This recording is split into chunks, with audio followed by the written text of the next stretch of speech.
ବିଜୁ ବାବୁ ଜଣେ ବ୍ୟକ୍ତି ନୁହନ୍ତି, ଗୋଟେ ଅନୁଷ୍ଠାନ ଏବଂ ରାଷ୍ଟ୍ରର ଅନୁଷ୍ଠାନ, ସମଗ୍ର ରାଷ୍ଟ୍ରର ସେ ଜଣେ ଅନୁଷ୍ଠାନ ଏବଂ ବିଶ୍ୱବ୍ୟାପୀ ତାଙ୍କର ନାମ ପରିବ୍ୟାପ୍ତ ଅଛି। ଏଭଳି ଜଣେ ବ୍ୟକ୍ତିଙ୍କର ସାହସିକତା ପାଇଁ ସେ ଆଜି ପୁରସ୍କାର ପାଇଛନ୍ତି, ଭୂମିପୁତ୍ର ଉପାଧି ପାଇଛନ୍ତି ଇଣ୍ଡୋନେସିଆ ଦେଶରୁ।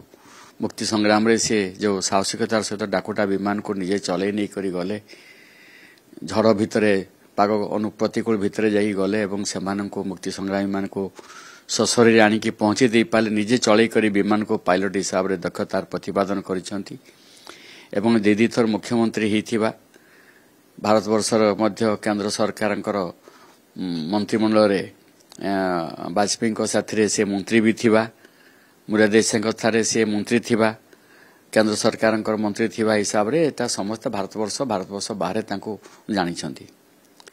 ବିଜୁ ବାବୁ ଏମିତି ଜଣେ ଲୋକ, ଭାରତବର୍ଷରେ ବିଶ୍ୱର ବାହାର ଲୋକଙ୍କୁ ପଚାରିଦେଲେ ଯେ ବିଜୁ ବାବୁ କିଏ,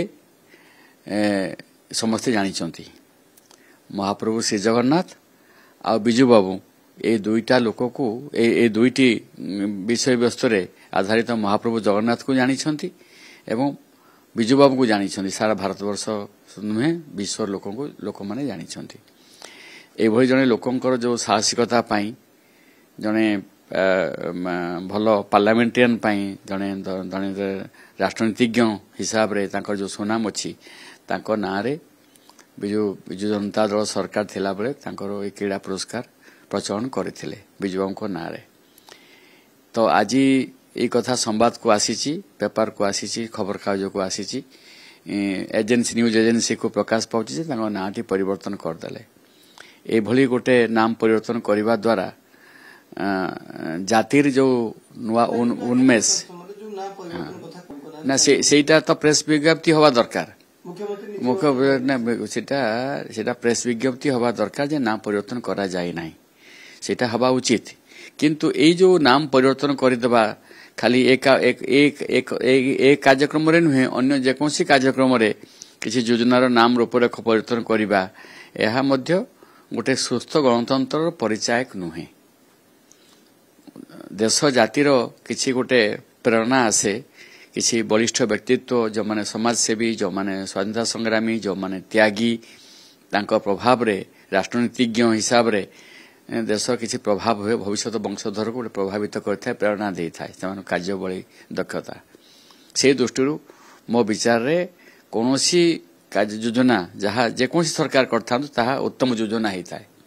ଚାପ ତ ନିଶ୍ଚିତ ଭାବରେ ପ୍ରତିକ୍ରିୟା ଚାରିଆଡ଼େ ଆସିଥିବ ସରକାରଙ୍କୁ, ତ ସେଥିପାଇଁ ସେମାନେ ପରିବର୍ତ୍ତନ କରିଥାଇ ପାରନ୍ତି, ନହେଲେ ତାଙ୍କ ଭିତରେ ବି କିଛି ଚିନ୍ତାଶୀଳ ବ୍ୟକ୍ତି ଅଛନ୍ତି, ବିଚାରବାନ ବ୍ୟକ୍ତି ଅଛନ୍ତି, ଯୋଉଟାକି ସେମାନେ ବି ନାପସନ୍ଦ କରିଥିବେ, ଯୋଉଥିପାଇଁ କି ଆଜି ସେଟା ପରିବର୍ତ୍ତନ ହେଇପାରିଛି।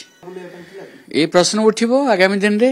ଇସ୍ତାହାର ଭିତରେ ଯୋଉ କଥା ତାଙ୍କର ପ୍ରକାଶ କରିଛନ୍ତି ସରକାର କ୍ଷମତାକୁ ଆସିବା ପୂର୍ବରୁ, ଲୋକ ସେ ବିଶ୍ୱାସରେ ତାଙ୍କୁ ମଧ୍ୟ କ୍ଷମତାକୁ ଆଣିଛନ୍ତି, ନିଶ୍ଚିତ ଭାବରେ ଏ କଥା ପ୍ରଶ୍ନ କରିବେ। ଆଗାମୀ ଦିନରେ ଏ ବିଷୟରେ ନିଶ୍ଚିତ ପ୍ରଶ୍ନ ଆସିବ ଯେ ଯାହା କହିଥିଲେ ଲୋକଙ୍କ ସାମ୍ନାକୁ, ଯୋଉ ଇସ୍ତାହାର ଦେଇଥିଲେ, ତାକୁ କାର୍ଯ୍ୟକାରୀ କରିବାରେ ଯଦି ଉଣା ରୁହେ, ଅଭାବ ରୁହେ, ତାହେଲେ ନିଶ୍ଚିତ ପ୍ରଶ୍ନ କରିବେ, ଜନସାଧାରଣ ପ୍ରଶ୍ନ କରିବେ।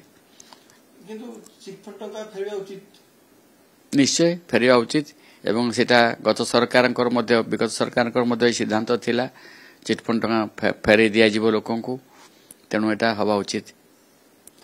କାରଣ ବିଜୁ ପଟ୍ଟନାୟକ ତ ଜଣେ ବ୍ୟକ୍ତି ନୁହନ୍ତି, ଗୋଟେ ଅନୁଷ୍ଠାନ ଏବଂ ଜଣେ ରାଷ୍ଟ୍ର ସମ୍ପତ୍ତି ଏବଂ ଭାରତବର୍ଷ ବାହାରେ ନୁହେଁ, ଭାରତବର୍ଷ ଭିତରେ ନୁହେଁ, ଭାରତବର୍ଷ ବାହାର ଜନସାଧାରଣ ମଧ୍ୟ ବିଜୁବାବୁଙ୍କୁ ଭଲ ଭାବରେ ଜାଣିଛନ୍ତି।